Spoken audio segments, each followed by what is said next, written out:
হচ্ছে মানে আমার কাছে ওটা মারাত্মক একটা গুড নিউজ রেডি ভাবতে পারছি না। জাস্ট রান্নার রেডি করছিলাম যে করবো, এর মধ্যেই কলিং বেল বাজে, ঠিক আছে? আমি এটা ভিডিও করতে পারিনি। জাস্ট গেটটা খুলতেই এটা দারুণ সুখবর, সেটা হচ্ছে আমি আমার স্বপ্নের চাবিকাঠি পেয়ে গেছি।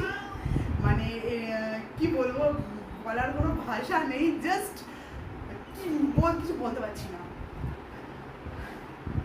এতদিনে সফলতা অর্জন করেছি, মনে হলো যে আমি ফাইনালি একটা জায়গায় এলাম।